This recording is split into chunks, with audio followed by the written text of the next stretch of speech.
você que está nos assistindo nesse momento. Nós viemos aqui com o propósito de levar um louvor congregacional até você.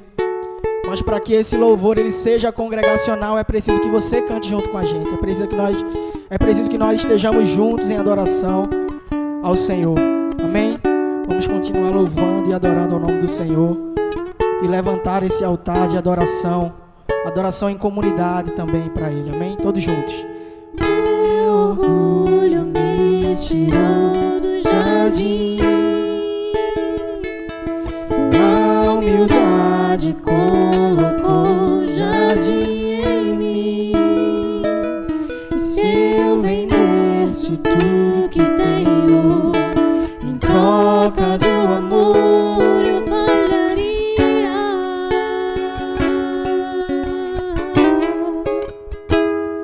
Pois o amor não se compra, nem se merece. O amor se ganha, de graça o recebe. Eu quero conhecer Jesus.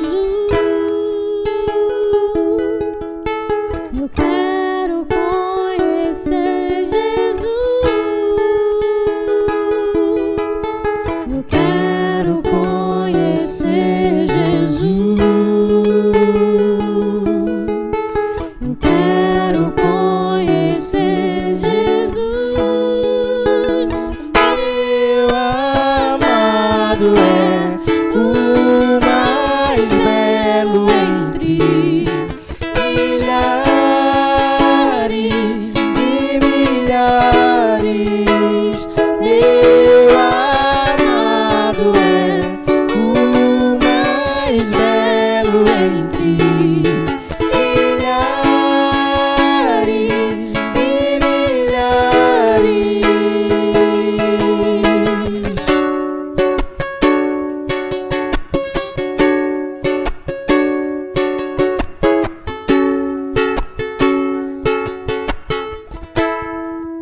Meu orgulho. Meu orgulho me tirou do jardim. Sua humildade colocou jardim em mim. E se eu vendesse tudo que tenho em troca do amor, eu falharia.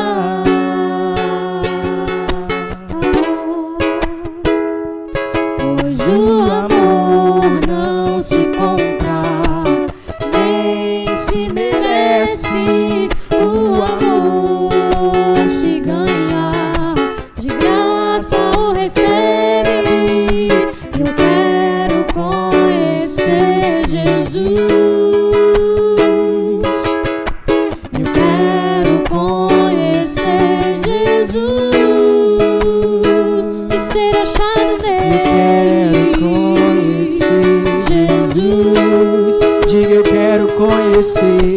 eu quero conhecer Jesus. Pega o som da sua voz, diga meu amado. Meu amado é o mais belo entre Milhares. Levante uma de suas mãos e exalte o teu amado. amado é o mais belo entre milhares e milhares. O meu amado é. Amado é o mais belo entre milhares e milhares.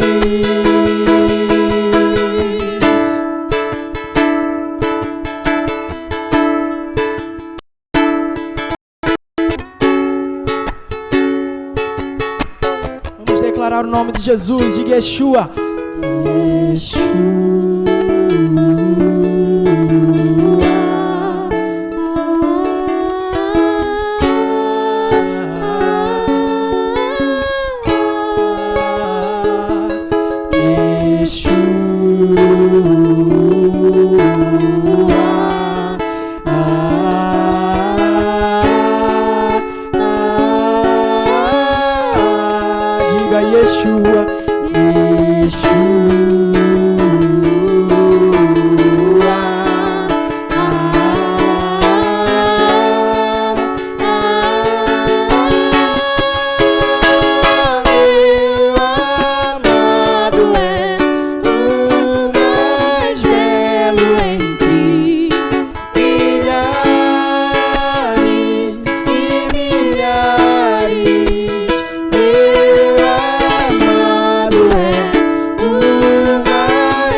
Queridos irmãos, graça e paz da parte do nosso Senhor e Salvador Jesus Cristo. Domingo, 21 de março de 2021, a EBD não vai parar. Estamos aqui no primeiro dia da semana, do domingo, dia do Senhor, para dar continuidade à nossa série de lições, onde nós estamos estudando a carta do apóstolo Paulo à igreja de Filipenses. O nosso foco aqui é estudar sobre a maturidade cristã. No domingo passado, nós estudamos a lição 7, onde nós vimos os efeitos da maturidade cristã sobre os nossos relacionamentos. E hoje nós vamos continuar estudando os efeitos da maturidade cristã no nosso serviço, na nossa consagração. O Novo Testamento inteiro nos chama à maturidade, nos chama ao crescimento. Nós não somos chamados à estagnação, nós não somos chamados a ficar paralisados, pelo contrário, há sempre mais de Deus para a nossa vida e o propósito de Deus para a sua vida é que a tua fé cresça, amadureça, seja uma fé adulta, de modo que você possa ser bênção para as próximas gerações, onde quer que você estiver. Amém? Então hoje nós vamos dar continuidade à nossa série de lições. Como eu falei, nós estamos estudando a carta de Paulo aos Filipenses, e hoje nós vamos estudar a lição 8. Se você tem a revista, você pode nos acompanhar também, tá bom? A lição 8. Vamos para a leitura bíblica, que está localizada em Filipenses, o capítulo 2. Vamos lá. Nosso texto base se encontra em Filipenses, capítulo 2, versículo 3. Nada façam por ambição egoísta ou por vaidade, mas humildemente considerem os outros superiores a si mesmos. Cada um cuide não somente dos seus interesses, mas também dos interesses dos outros. Seja a atitude de vocês a mesma de Cristo Jesus.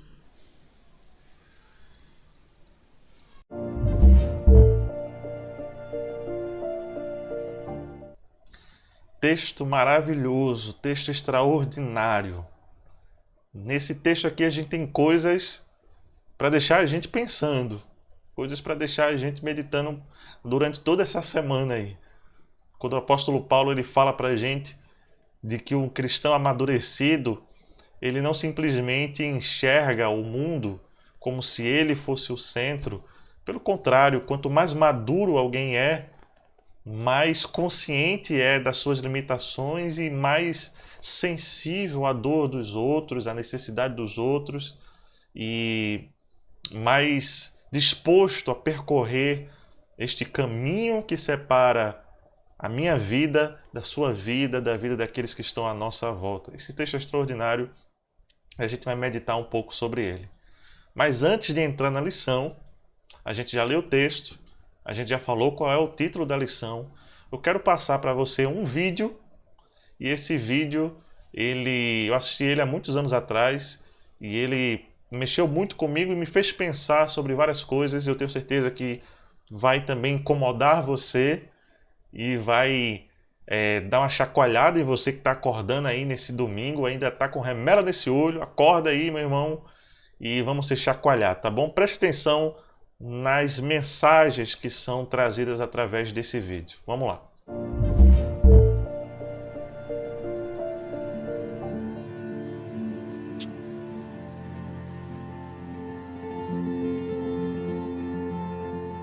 I'm standing in a museum that used to be a church. In 1887, Pastor Henry and his wife Grace planted this church in a one-room schoolhouse just down the road. And in 1888, they were able to build this building. And they passed on their love for this community because of the gospel to a generation. And things were going really well. But 2 generations after this church was planted, it died. And you can see the pictures behind me of the faithful members of this congregation, and many of them lie in the graveyard behind the church. This church had a man crisis. It was men who made this church come alive, and it was probably men who caused this church to die. In churches, when men stop investing in younger men stop caring. That's probably what happened to this church, and that's definitely what's happening in our churches. Older gentlemen do not know how to finish well. They don't know how to invest. And so middle-aged men don't know how to stay married. They don't know how to stay connected to the hearts of their children. And so younger men don't even want to be men. And so younger men are prolonging their adolescence. And they're doing this residentially. Guys in their 20s and early 30s, a third of them live with their parents. That's a 100% increase in the last 20 years. They're doing it professionally. Men 18 to 42 will change jobs 11 times. They're doing it recreationally. The average age of a video game user is 35 years old. And so when these men finally stop fondling the controller, they fondle themselves. Every second of every day, $3,000 is spent on pornography. Every second. We need better men, which means we need better pastors. We need pastors who are not boys, but are men. Pastors who are not trying to prolong their adolescence, but pastors who are trying to be the men that God has called them to be. They are qualified men in their character. They are called men to serve God's church. They are determined men. They are dependent men. They are tough men. They're able to take a punch. They're able to handle circumstances. They're tender men. They're able to love their wives and love their kids and to teach their church to love their community. Tragically, the last time the gospel was preached from this pulpit to this church was 1957. 3,000 to 4,000 churches this year will close just like this church. Why? Because the story and the glory of the church becomes bigger than the story and glory of God. See, the men and women who planted this church, they actually believe this stuff. They actually believe that Jesus lived a perfect life, that he died a brutal death, and that he rose again, triumphing over sin and death. They believed it. And because they believed it happened, they believed it had implications on their life, that their sin could be forgiven, that they could have a new identity, and that they could be sent on mission with this God who is on mission. But the reality is most Christians are not on mission. A recent poll said that 60% of all Christians felt no obligation whatsoever to share their faith. Now, the temptation for us pastors is to beat the sheep with a stat like that in our sermons. But here's the reality, guys. They're simply imitating and following our example. We need a glimpse of the God who is on mission. My friend Dave was meeting with a consultant who asked him this question. Dave, why do I have a bigger dream for your church and your city than you do? And I don't know about you, but I don't want anyone to have a bigger dream for my church and my city than me. And I don't want to build a museum. I want to be a part of a movement.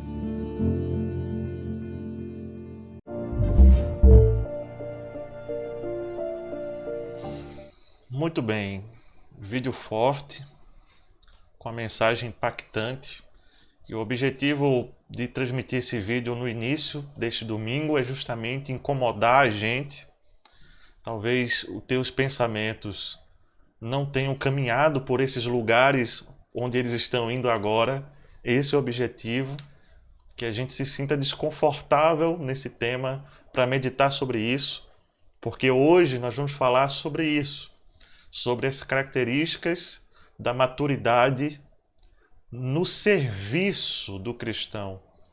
Nesse cristão que entende que a sua vida foi chamada a cumprir um propósito de Deus, que a sua vida foi consagrada, isto é, separada a serviço do louvor da glória de Deus. E que tudo na sua vida deve servir para isso, para iluminar a glória de Deus. Isso é interessante pensar porque semanalmente as igrejas estão em todas as esquinas, em todas as cidades, recebendo milhões e milhões de pessoas semanalmente. Mas é triste constatar que a maioria dessas pessoas não está buscando maturidade cristã, uma maturidade na sua fé. Não está buscando desenvolvimento, crescimento. Não está buscando uma fé adulta.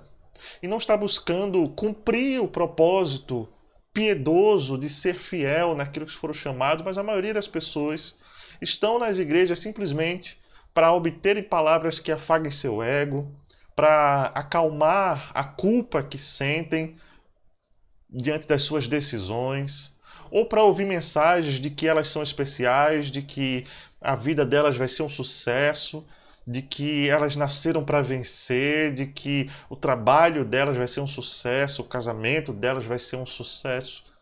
Mas são poucas as pessoas que, olhando para a cruz de Cristo, entendem de que o chamado a ser um discípulo de Jesus é um chamado radical. Radical no sentido de que ele nos desafia a tomar a nossa cruz e a ser servo, útil, disponível, sensível, de caráter. O desafio para mim aqui nessa manhã é fazer você entender de que quando você é chamado a Cristo, isso inicia uma vida de serviço, uma gloriosa vida de serviço. E de que há muito mais em Deus do que tudo aquilo que você já experimentou. Há muito mais para ser vivenciado em Deus. E Deus quer transformar a gente em discípulos maduros, para que a gente seja bênção na vida das outras pessoas. Meu objetivo essa manhã com você é revelar a você que Deus quer usar a tua vida para que você seja bênção, onde quer que você está. Olha só essa imagem que eu quero passar para você. Muitas vezes a gente acha que foi isso que Jesus disse. Não faça aos outros o que você não gostaria que fizessem a você. Essa é uma frase que dá até para enganar. Alguém despercebido pode até entender que foi isso que Jesus disse mesmo. Não faça aos outros o que você não gostaria que fizessem com você. Mas não foi isso que Jesus disse. O que Jesus disse foi: faça aos outros o que você gostaria que fizessem por você. Isso está lá em Mateus 7,12, quando ele diz: portanto, tudo o que vocês querem que os homens vos façam, façam vocês também, porque esta é a lei e os profetas. Você percebe a diferença? A diferença é que quando você diz não faça o que você não gostaria que fizessem com você, há uma certa passividade nessa frase. Há uma certa... se eu não faço mal a ninguém, então eu tô bem. Agora, mais do que isso, Jesus nos chama a uma ação, a uma intenção, a um movimento de aproximação entre a minha vida e aquele que está caído, entre aquele que está necessitado, e aquele que tem falta daquilo que eu tenho na minha mão. Então é mais do que simplesmente olhar para o mundo pandêmico que nos cerca e dizer: eu não sou um político corrupto, eu não sou um assassino, eu não sou ladrão, eu não sou nada dessas coisas, então tudo bem comigo. Mas o discípulo de Jesus é chamado à ação. A questão é mais sobre o que eu não faço de ruim, mas a questão é qual o bem que eu tenho produzido. A questão não é o que de mal as minhas atitudes têm feito, mas é qual bem as minhas atitudes têm feito. Porque não fazer nada já é fazer alguma coisa. A nossa ausência é a maior fábrica de maldade. Como disse Martin Luther King, ele disse: o que mais me incomoda não é o barulho dos corruptos. Anotei aqui essa frase. Como é que ele diz? Não, o que mais me incomoda não é o grito dos corruptos, dos violentos, dos desonestos, dos sem caráter, dos sem ética. Ele diz: o que mais me preocupa é o silêncio dos bons. Então o objetivo da gente essa manhã aqui é pensar sobre isso. A maturidade cristã produz servos consagrados. Quero destacar algumas coisas aqui. Primeiro, maturidade. que nós estamos falando aqui é uma questão de maturidade, ou seja, não é para todos. O natural é que o tempo caminhe junto com a maturidade. O que é esperado é que a vivência, a experiência produza maturidade. Mas muitas vezes não é isso que a gente observa. Muitas vezes o que a gente observa é que são pessoas que têm muito tempo e pouca maturidade. Que não há desenvolvimento, que não há crescimento. Há uma crise, como a gente viu no vídeo que a gente assistiu, no início dessa lição. Há uma crise de homens. Há uma crise de mulheres. Há uma crise de gente cheia de Deus. Quando o faraó viu José no Egito, o faraó fez uma pergunta. O faraó perguntou: onde a gente acha gente assim, cheia de Deus? Essa pergunta ainda é feita hoje. Onde a gente acha gente assim? Jovens assim? Gente disposta a amadurecer, a crescer. O que mais se vê são igrejas lotadas de pessoas que simplesmente querem que alguém estenda a mão na cabeça delas e elas sejam vitoriosas.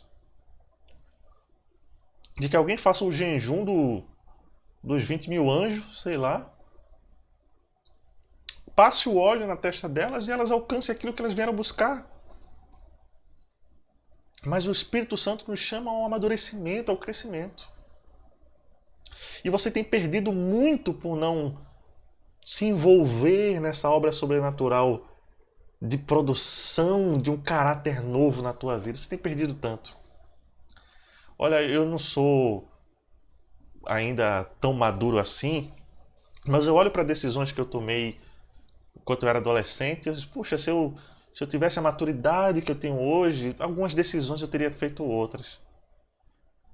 Eu posso olhar para trás e ver o quanto eu perdi por causa da minha imaturidade. Agora, isso também se aplica na nossa vida cristã. O quanto nós temos deixado de viver por não entrar nessa obra de Deus de maturidade. Então vamos lá. O objetivo da gente hoje é estudar isso. Maturidade. E a segunda coisa que eu quero destacar aqui, produz servos consagrados. A palavra consagrado significa separado. Separado para um uso exclusivo. Então, um discípulo, quando ele alcança a maturidade, ele chega então ao entendimento de que ele foi chamado, ele foi convocado, vocacionado a servir. Então, eu quero falar com você hoje sobre... Deixa eu passar esse slide, depois eu volto. Sobre isso aqui. Crentes maduros não buscam seus próprios interesses, mas possuem um interesse sincero pelo bem dos outros. A gente vai ver isso hoje. 3 características do discípulo maduro. É isso que a gente vai ver hoje. 3 características do discípulo maduro na Epístola de Paulo aos Filipenses. Vamos lá? Primeira característica, sensibilidade.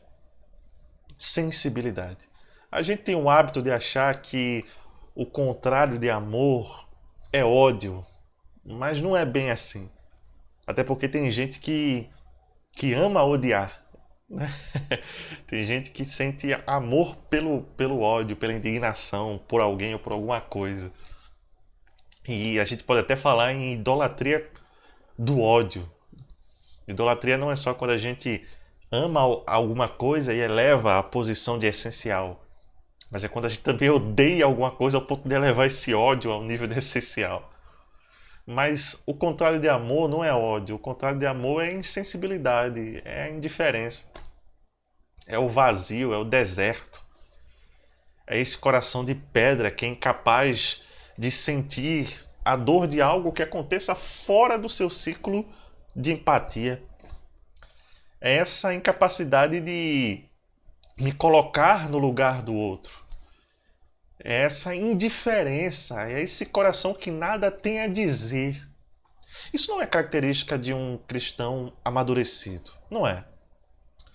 Porque quando a gente olha para Jesus, a gente olha um homem sensível.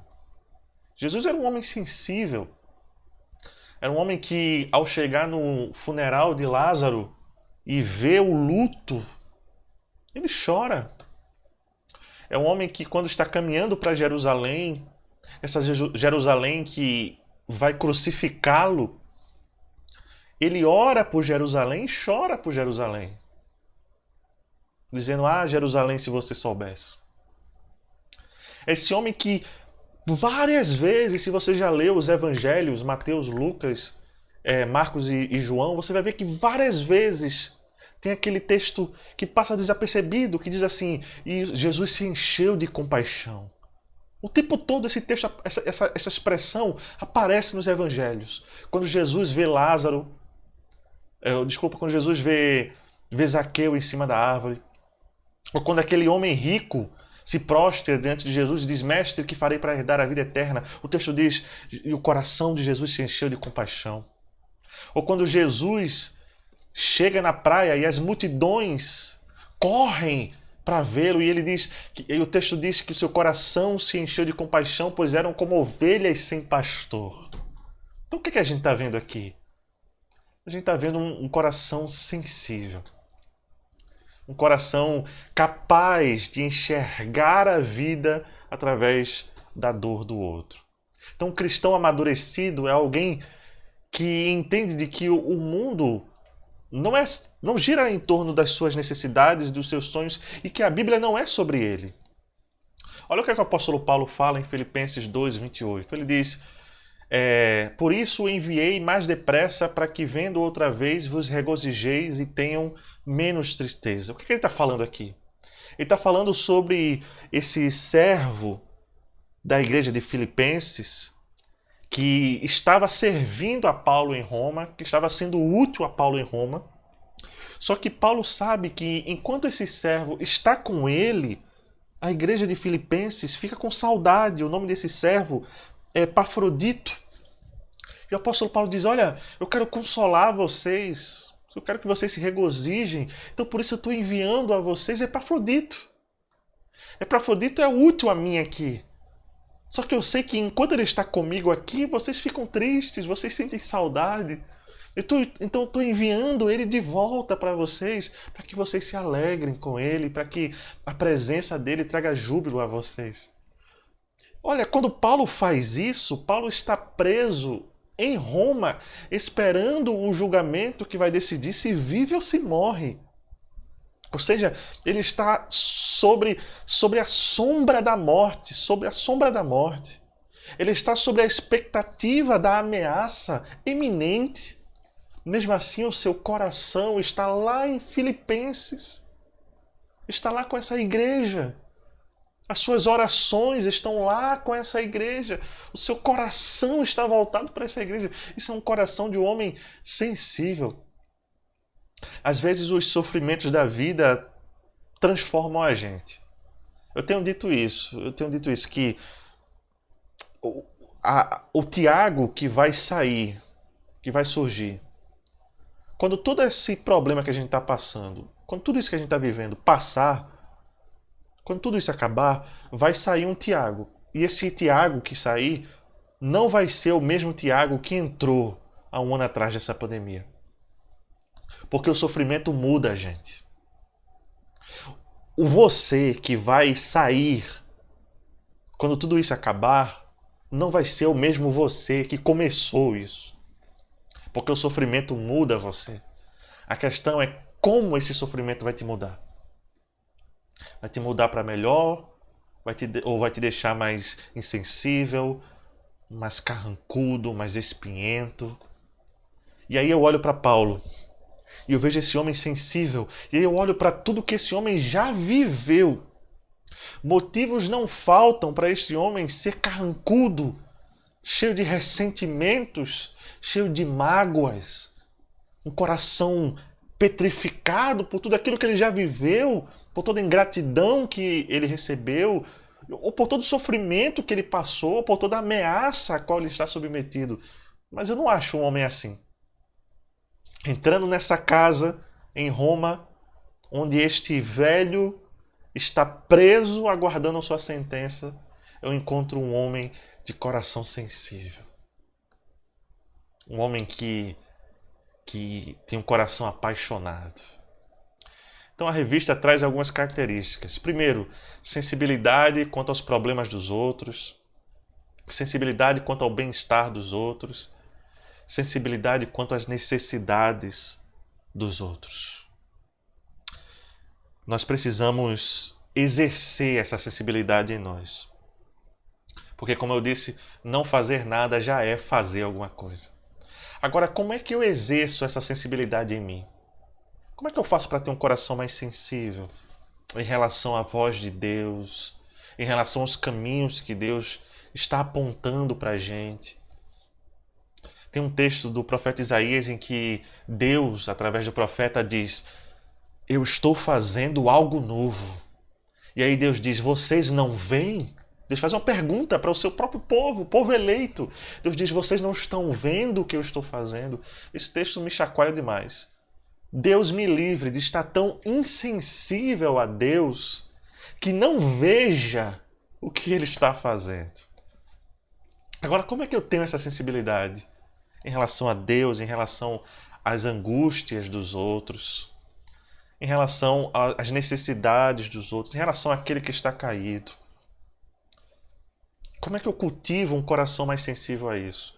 Quero dizer para você, meu irmão, a sensibilidade cristã precisa ser exercitada através da prática da oração. A sensibilidade cristã precisa ser exercitada pela prática da oração. Quando eu vou para a Bíblia e eu encontro o juízo de Deus caindo sobre Sodoma e Gomorra, nesse mesmo texto eu também acho Abraão orando e intercedendo pela cidade.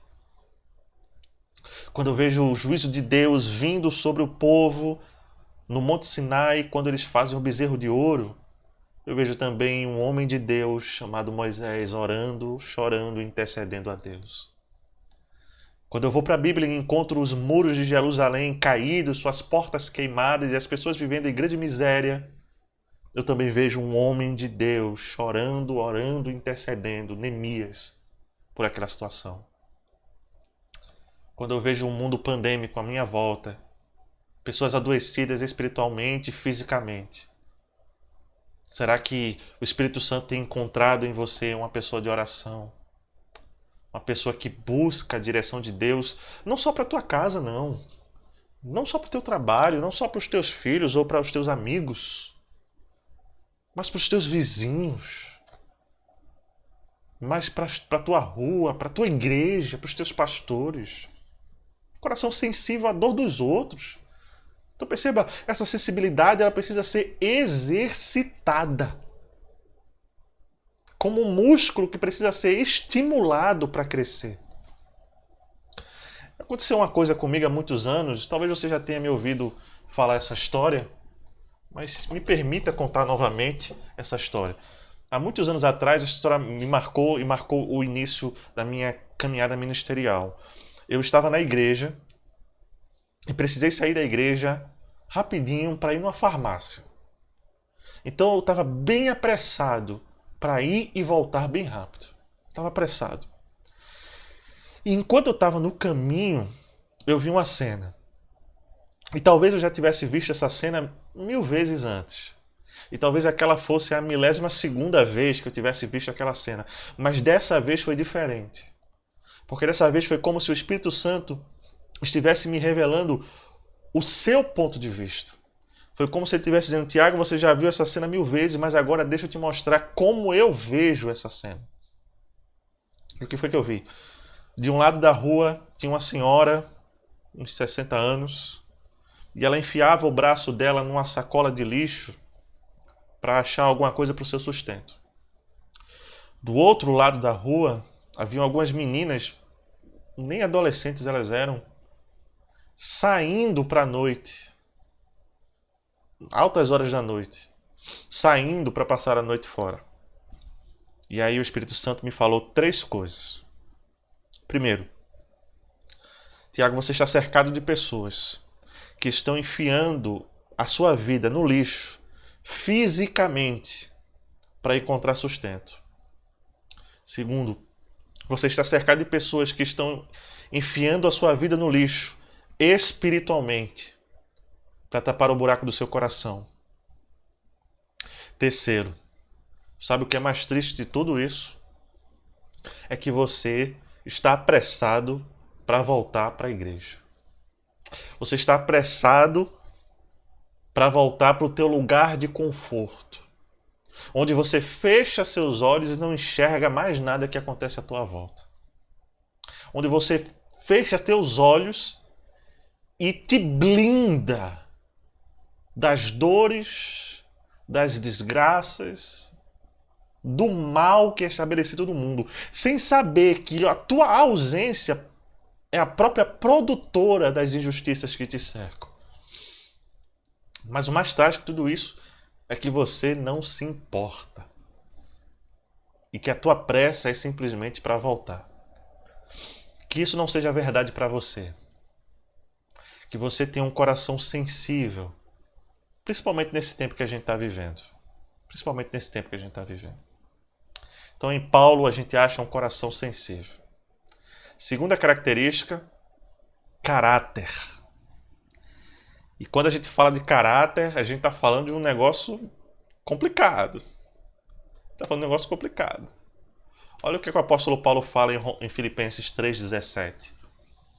Sede meus imitadores, podem seguir o meu exemplo, do modo que eu ando, assim como eu tenho seguido Jesus, ele diz em outro texto. Ou seja, vocês me viram. Vocês viram como eu tenho andado. Vocês viram o meu exemplo. Vocês viram como eu vivi. Vocês sabem que eu, Paulo, não sou só discurso, não sou só blá blá blá. Vocês viram a minha vida. Agora, porque vocês viram a minha vida, imitem-a. Foi isso que Jesus fez com seus discípulos.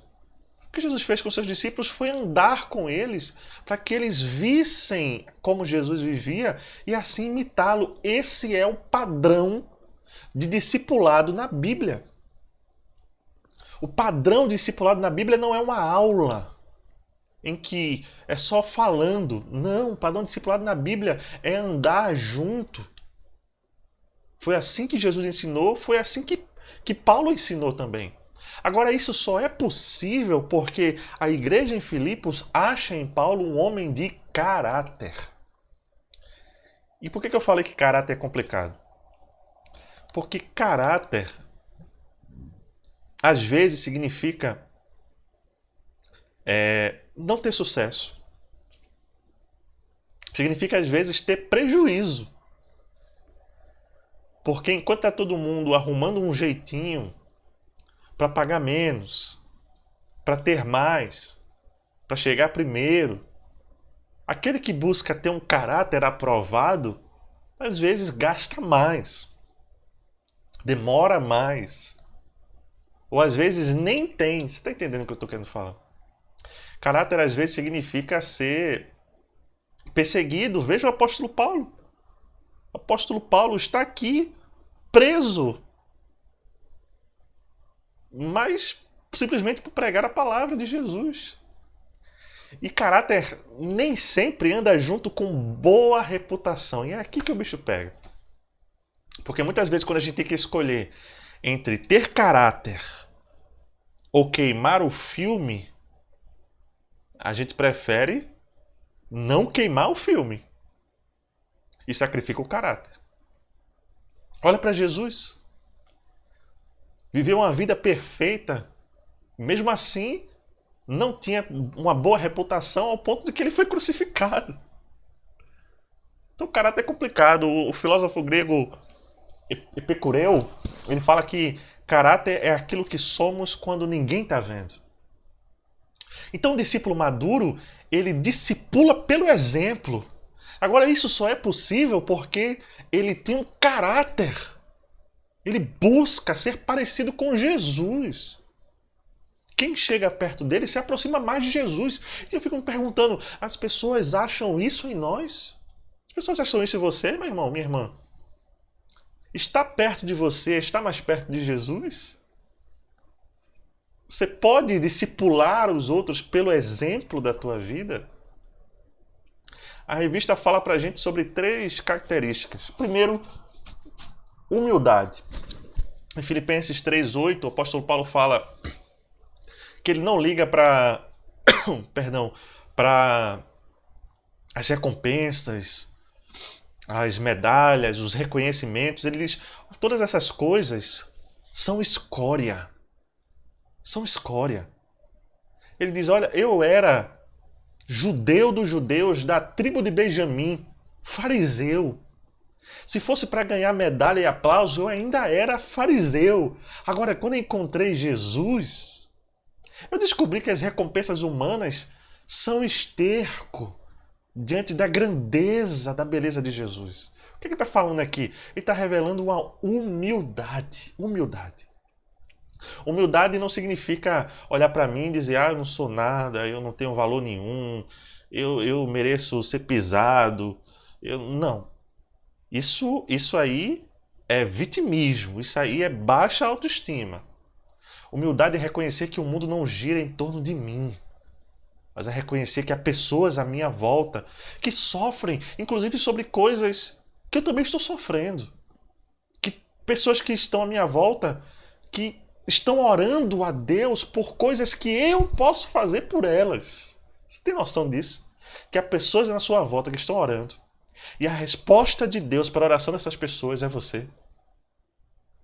Agora, isso a gente só percebe quando a gente deixa de enxergar que o mundo e o universo giram em torno do nosso umbigo. Quando percebe que é sobre Ele, é sobre a grandeza dele, é sobre o que Ele faz, é sobre quem Ele é. Segunda característica que a revista traz para a gente do caráter é ser digno de confiança. Lá em Filipenses 2:22, Paulo está falando desse jovenzinho aí chamado Timóteo.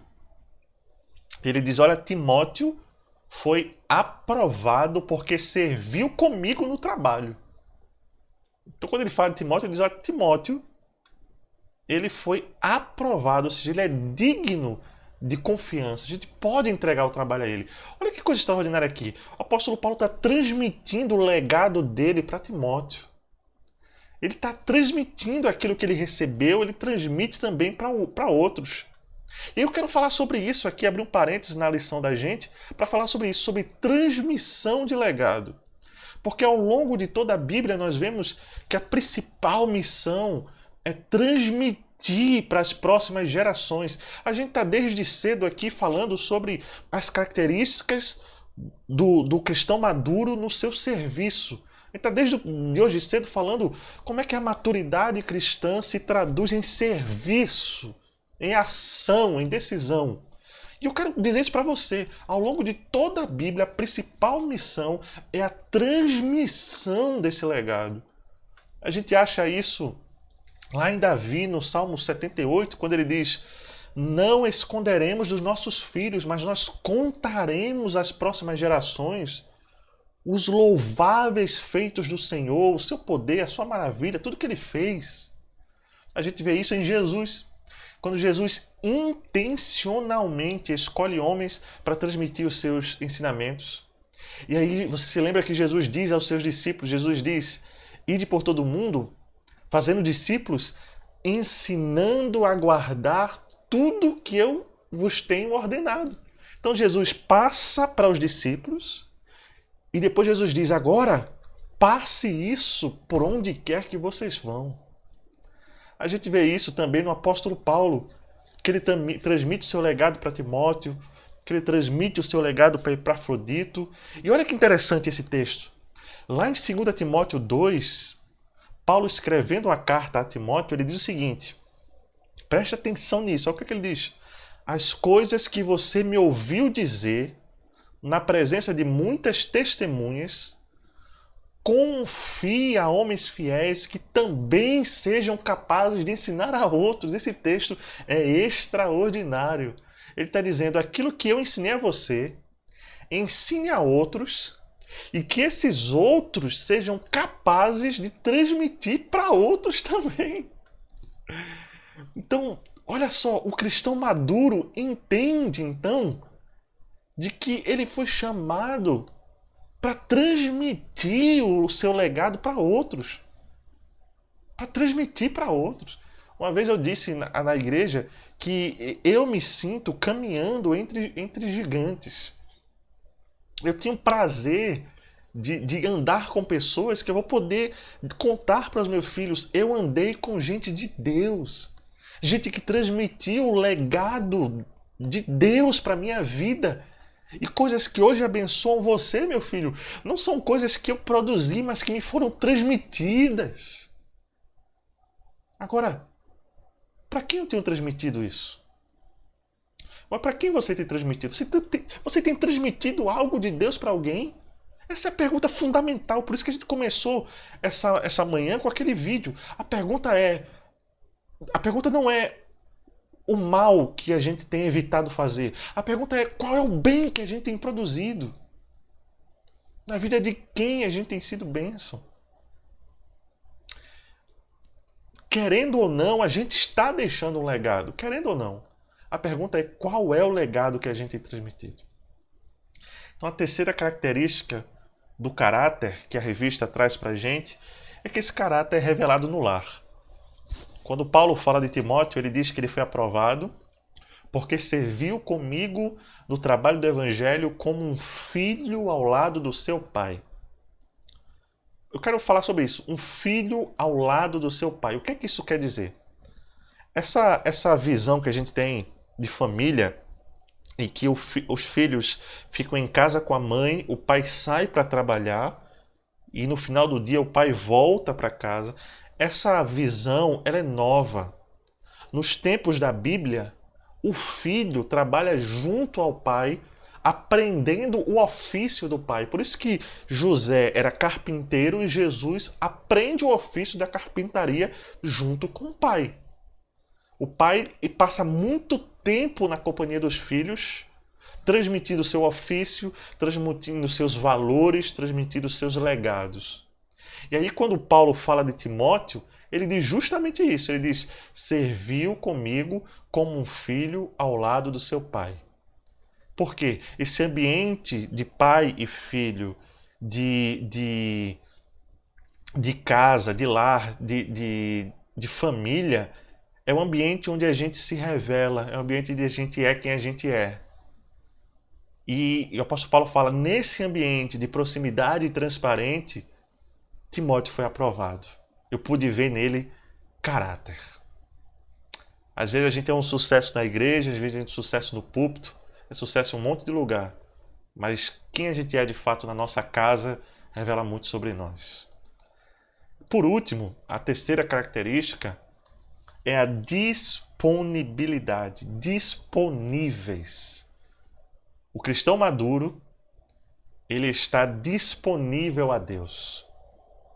Tem um texto em o profeta Isaías, capítulo 55, versículo 6, em que Isaías diz, buscai ao Senhor enquanto se pode achar, invocai-o enquanto está perto. Buscai ao Senhor enquanto se pode achar, invocai-o enquanto está perto. Esse texto me ensina três coisas. Primeiro, Deus pode ser achado. Isso é extraordinário. Isso é extraordinário porque me mostra que Deus não está oculto. Deus não está inacessível. Deus não está atrás das cortinas. Está dizendo que Deus está descortinado. Segunda coisa, Deus não só é acessível, como há uma predisposição em Deus em ter um relacionamento com a gente. Não é que Deus está parado lá dizendo, vem cá me encontrar. Não, Deus vem ao nosso encontro para nos chamar para Ele. Agora, terceiro lugar, apesar de Deus estar acessível, apesar de Deus estar predisposto a ter um relacionamento comigo, nem sempre eu estou disposto a Deus. Por isso que o profeta diz, invoque enquanto está perto. O profeta está sacudindo, dizendo, busquem enquanto dá. O profeta está dizendo, vocês estão brincando com coisa séria, acordem, o tempo está acabando, despertem. Despertem, porque Deus está aí.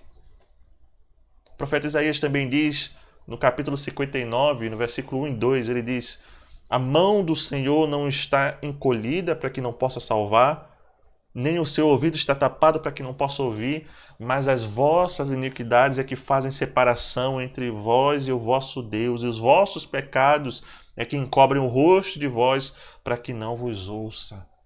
É como se o profeta estivesse dizendo: Deus está todo aí para vocês.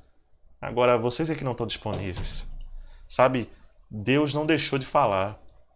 A gente é que parou de ouvir. Deus está falando, Deus está falando.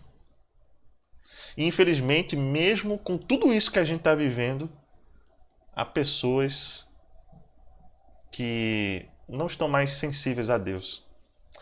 Olha, essa pandemia aí, se tem uma coisa que a gente pode aprender, é que Deus está falando em megafone para o mundo inteiro. Deus está gritando em megafone.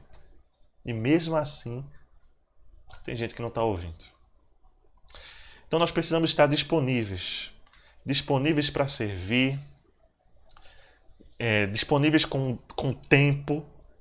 E disponíveis com a motivação correta. A gente precisa dar tempo para o serviço, gastar tempo. Tempo é esse recurso que não pode ser recuperado, né? Não dá para a gente recuperar 2 horas que passou. Passou.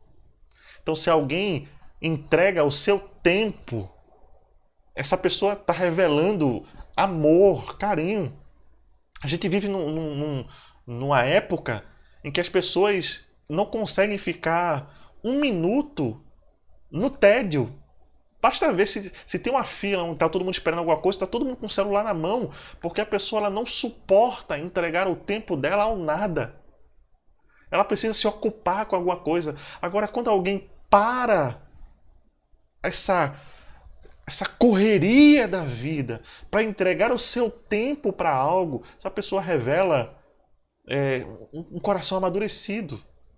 Então, um cristão que entende que o seu tempo está a serviço de Deus, e aí ele para a sua correria para estar à disposição de Deus, para servir alguém, para estender a mão a alguém. Além disso, é preciso ter disponibilidade para servir. Tem um ditado, né, evangélico, que diz que quem não serve, não serve. No reino de Deus não serve. Há uma parábola de Jesus que ele diz que o reino de Deus é semelhante a um trabalhador que vai até a praça chamar trabalhadores para a sua vinha. Então, quando a gente tem um encontro com Jesus, a gente tem um chamado ao trabalho, à missão, ao propósito, ao serviço, à ação, a ser útil. E eu pergunto a você, você tem sido útil, você tem sido bênção na vida de alguém? Olha, bênção significa, resumidamente, em presente. Você tem sido um presente de Deus na vida de alguém? Na vida dos teus pais, pelo menos, da tua família, das pessoas da tua casa? Você tem sido bênção nesse local onde você está? Você tem deixado de ser disponível a Deus para ser usado onde você está? E eu não estou falando em púlpito, não estou falando em microfone, não estou falando em servir, disposição para servir na igreja. Nem é isso que eu tenho em mente. Estou falando servir onde você está.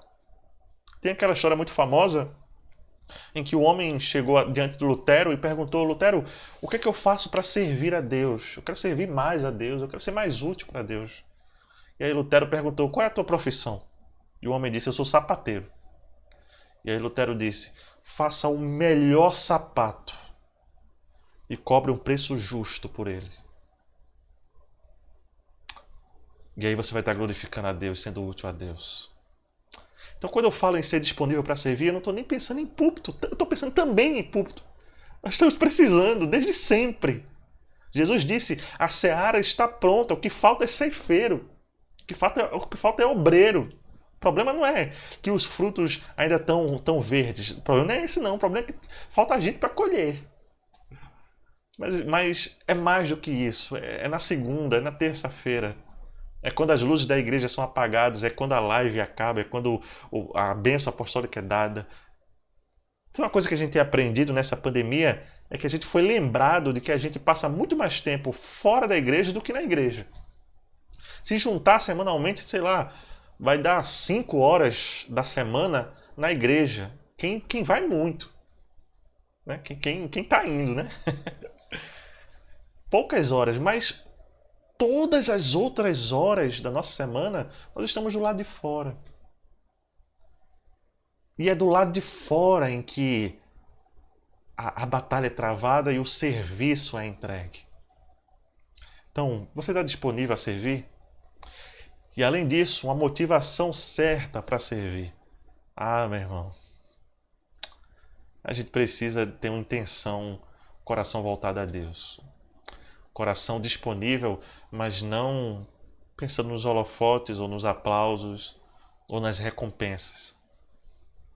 Jesus diz, olha os fariseus que oram nas praças e fazem de tudo para que as pessoas vejam quanto eles são sensacionais. Jesus diz, a recompensa deles, eles já receberam.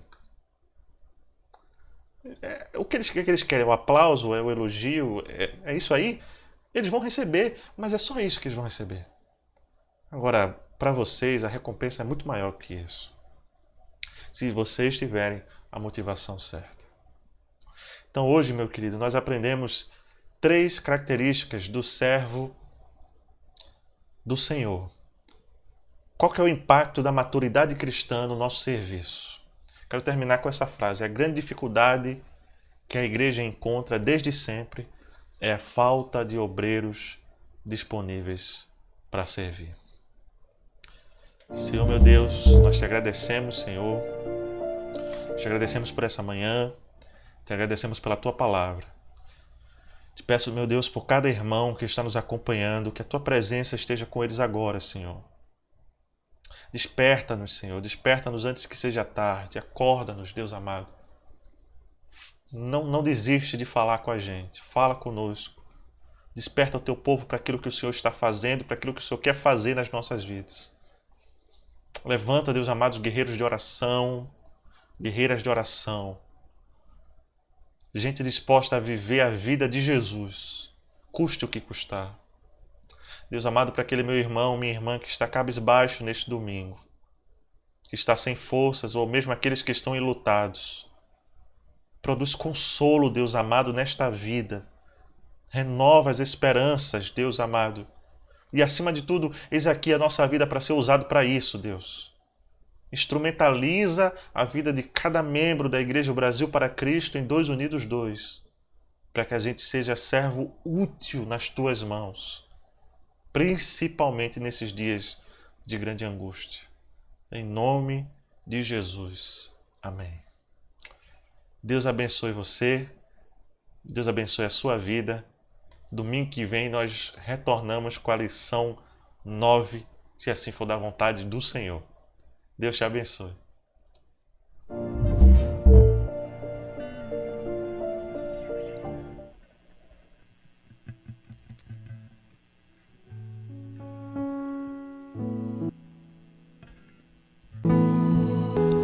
Deus, fogo consumidor, sem impedimentos vem, face a face, Senhor. Vem, face a face, Senhor. Sopra em nós, Espírito, te queremos, Deus.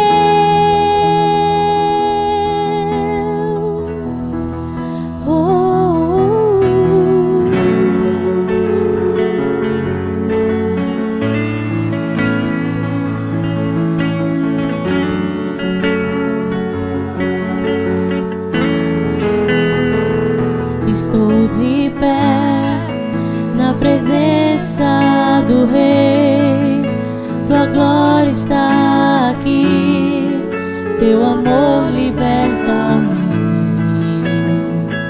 Estás aqui no trono de louvor, tua presença me curou, fascinado estou.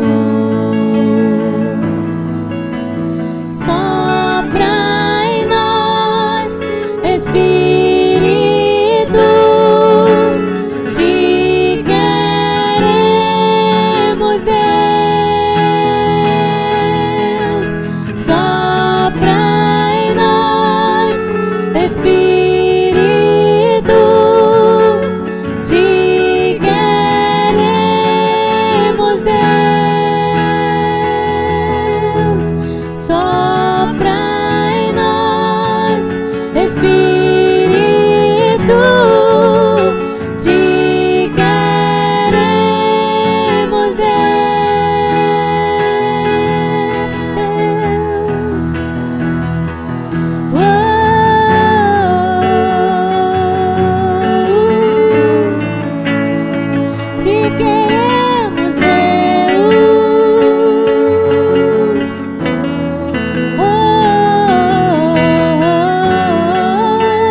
nossa fé está no nosso Deus.